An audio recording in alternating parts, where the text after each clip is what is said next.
Baik, selamat berjumpa kembali dengan saya Toto Sugiarto. Kali ini kita akan membahas standar pemilu demokratis.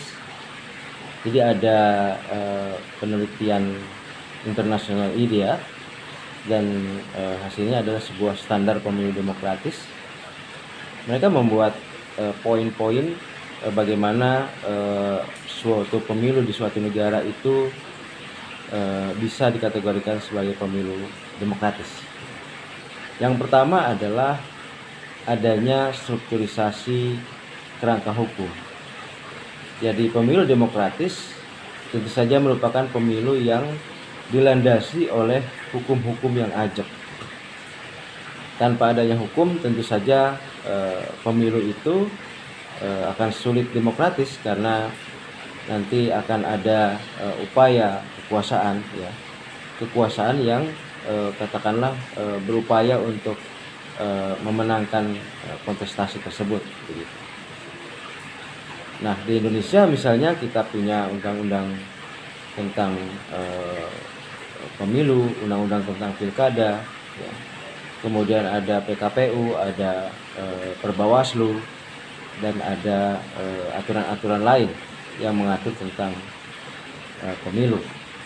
Dan dengan adanya aturan-aturan itu, landasan-landasan hukum itu, kerangka hukum itu, maka pemilu di Indonesia itu bisa menjadi pemilu yang demokratis. Kemudian kedua adalah adanya sistem hukum atau sistem pemilu. Nah, sistem pemilu itu akan menentukan apakah pemilu itu demokratis atau kurang demokratis gitu, tergantung pada sistem yang dipakai di dalamnya gitu. Misalnya kita memakai sistem, katakanlah sistem proporsional terbuka, di mana dalam sistem proporsional terbuka itu pemilih atau rakyat Indonesia itu memilih secara langsung nama orang-orang yang mereka harapkan akan menjadi wakil mereka di DPR, DPRD gitu ya. Kemudian juga memilih secara langsung presiden, kemudian bupati, wali kota, dan gubernur. Nah, itu salah satu contoh yang sistem yang dipakai gitu. Dulu di era Orde Baru misalnya kita memakai sistem proporsional tertutup, yang artinya adalah pemilih itu hanya mencoblos partai politik, dan kemudian partai politiklah yang kemudian menempatkan orang-orangnya di dalam jabatan-jabatan tersebut, terutama di DPR dan DPRD gitu ya. Kemudian yang ketiga adalah penataan dapil ya, daerah pemilihan. Ini tentu sangat menentukan apakah pemilu itu akan menghasilkan wakil rakyat yang representatif atau tidak, misalnya untuk pemilu legislatif ya. Nah, dapil ini akan menentukan apakah daerah-daerah pemilihan ini memungkinkan untuk diwakili atau tidak gitu. Jadi saya kira pemilihan dapil itu juga sangat menentukan ya. Dan ada keanehan misalnya untuk dapil Bogor yang loncat kemudian kota Bogor yang loncat kemudian dengan katakanlah Cianjur ya. Itu kemudian tentu saja melompati Kabupaten Bogor. Nah, ini juga agak sebenarnya agak kurang ideal ya. Karena bagaimana seorang wakil rakyat nantinya itu akan melompati suatu daerah begitu ya. Kemudian yang keempat adalah adanya hak memilih dan hak dipilih. Tentu ya, dalam pemilu demokratis harus memiliki hak memilih dan hak dipilih. Rakyat harus memiliki hak untuk memilih. Kemudian mereka yang menginginkan menjadi wakil rakyat memiliki hak untuk dipilih. Nah, ini adalah hak warga negara ya, untuk memilih dan kemudian di sisi lain untuk mencalonkan diri. Semua warga negara yang memenuhi syarat mendapatkan jaminan hak atas hak pilih yang universal dan setara, serta hak untuk ikut serta dalam pemilu tanpa diskriminasi apapun. Nah, itu kira-kira kata-kata yang paling tepat gitu ya. Kemudian yang kelima adalah lembaga penyelenggara pemilu. Dalam suatu pemilu yang demokratis, tentu saja harus ada lembaga penyelenggara pemilu gitu ya. Yang khusus menangani itu. Kalau di Indonesia kan sekarang ada KPU, ada Bawaslu, ada DKPP begitu ya. Nah, dengan adanya lembaga penyelenggara pemilu yang khusus menyelenggarakan pemilu, tentu saja kerja-kerja kepemiluan itu akan lebih efektif ya, akan lebih baik ya. Dan diharapkan tentu lembaga-lembaga kepemiluan ini tidak dicampur tangani oleh penguasa sekarang gitu ya. Karena kalau lembaga pemilihan seperti KPU, Bawaslu, DKPP itu dicampur tangani oleh penguasa sekarang, maka pemilu itu akan tentu saja akan sulit menjadi pemilu yang demokratis ya. Karena sang penguasa tentu akan mencoba atau cawe-cawe agar kekuasaannya itu berlanjut gitu. Nah, aksi cawe-cawe dari penguasa yang katakanlah mencawe-cawai gitu ya penyelenggara pemilu, tentu itu akan menghilangkan sisi demokratis dari pemilu yang akan dilangsungkan gitu. Kemudian yang keenam adalah adanya pendaftaran pemilih dan daftar pemilih. Nah, itu merupakan salah satu standar pemilu demokratis versi International ID ya. Tentu pendaftaran pemilih ini sangat penting untuk memastikan bahwa seluruh warga negara itu bisa melakukan pemilihan ya. Tentu saja bebas ya, apakah mereka bisa melakukan pemilihan ataupun tidak. Tetapi diharapkan dengan adanya pendaftaran pemilih, maka rakyat Indonesia yang melakukan pemilihan itu akan mayoritas gitu, karena mereka akan mereka akan tahu bahwa tanggal tertentu adalah tanggal untuk mereka melakukan pemilihan, baik pemilihan untuk eksekutif ataupun untuk legislatif. Nah, dalam pendaftaran pemilih dan pemilih itu ada yang harus dipenuhi, yaitu transparan dan akurat. Ya, di dalam daftar pemilih itu harus bisa dilihat apakah dalam daftar itu benar-benar ada atau tidak gitu orangnya.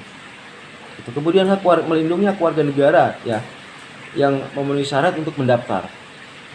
Seluruh warga negara harus bisa melakukan pendaftaran ya dirinya, dan kemudian setelah ada dalam daftar pemilih, maka tentu di saat hari pemilihan mereka bisa melakukan pemilihan.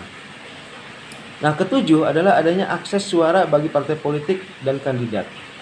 Nah, tentu ini penting untuk memastikan bahwa mereka juga memiliki akses suara ya. Kemudian kedelapan, adanya kampanye pemilu yang demokratis. Saya kira setiap pemilu tentu harus melalui berbagai tahapan, dan salah satu tahapan yang sangat penting dalam pemilu adalah kampanye ya. Dan tentu kampanye itu harus dilakukan secara demokratis, dalam arti bahwa kampanye itu tidak misalnya dengan diwarnai oleh intimidasi, oleh pemaksaan, oleh pembujukan, oleh money politik ya, dan lain sebagainya. Nah, kampanye itu ya harus benar-benar demokratis, dalam arti inilah ajang untuk pemilih itu mengetahui visi misi si calon begitu ya, apa yang mau dikerjakan jika terpilih dan lain sebagainya. Nah, dengan demikian maka dalam kampanye itu setiap warga negara, setiap pemilih itu bisa menentukan mana kira-kira calon yang paling cocok buat mereka. Kemudian yang ke-9 adalah akses media dan keterbukaan informasi dan kebebasan berpendapat. Nah, tentu saja itu hal yang sangat prinsipil ya, kebebasan berpendapat, keterbukaan informasi, kemudian akses terhadap media. Itu bagian tak terpisahkan dari pemilu yang demokratis, dan itu adalah standar pemilu demokratis. Kalau tidak ada kebebasan berpendapat, tentu saja bukan proses demokrasi namanya. Kalau tidak ada keterbukaan informasi, tentu saja demokrasi menjadi berkurang kadarnya begitu ya.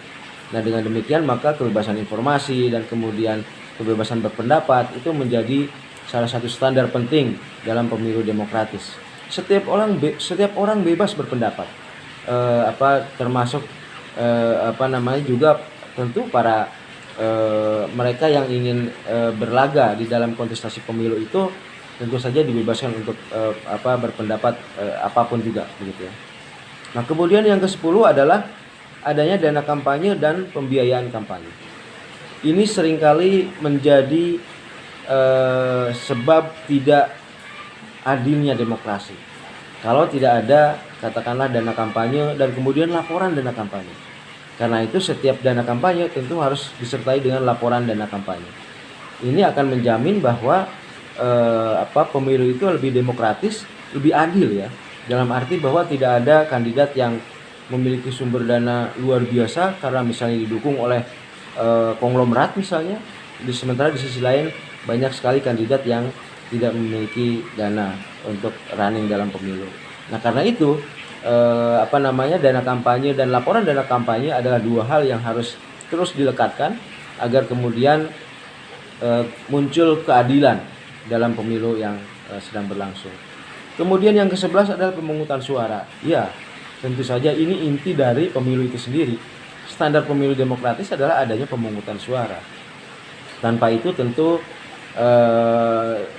bisa dikatakan tidak ada pemilu ya. Nah, pemungutan suara itu harus luber jurdil ya, langsung, umum, bebas, rahasia, jujur dan adil. Nah, bagaimana dengan noken misalnya? Kita dalam pemilu itu untuk wilayah Papua misalnya masih membolehkan adanya noken. Ya, saya kira itu kearifan lokal yang harus tetap dijaga agar kemudian bangsa yang beragam ini bisa menjaga keberagamannya gitu.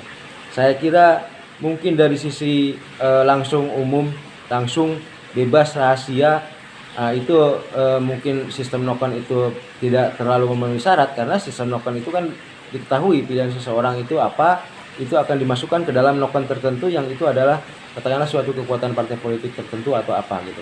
Bahkan seringkali noken itu ya isinya adalah pilihan dari ketua suku ya. Nah, tapi itulah konsekuensi dari sebuah keberagaman di republik ini, konsekuensi dari kuatnya adat di republik ini. Setiap suku memiliki adat dan budaya masing-masing, dan tentu saja itu harus dihormati oleh segenap anak bangsa.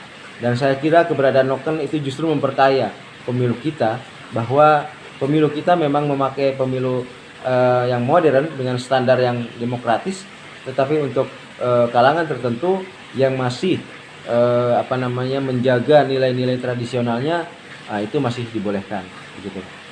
Nah, kemudian yang ke-12 adalah penghitungan suara dan tabulasi atau rekapitulasi.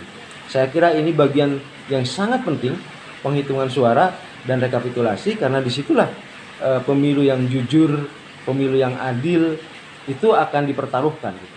Pada saat dalam penghitungan suara dan tabulasi terjadi kecurangan-kecurangan, terjadi jual beli suara, terjadi intimidasi, tentu kita tidak bisa mengatakan bahwa pemilu kita itu sudah merupakan pemilu yang demokratis gitu ya.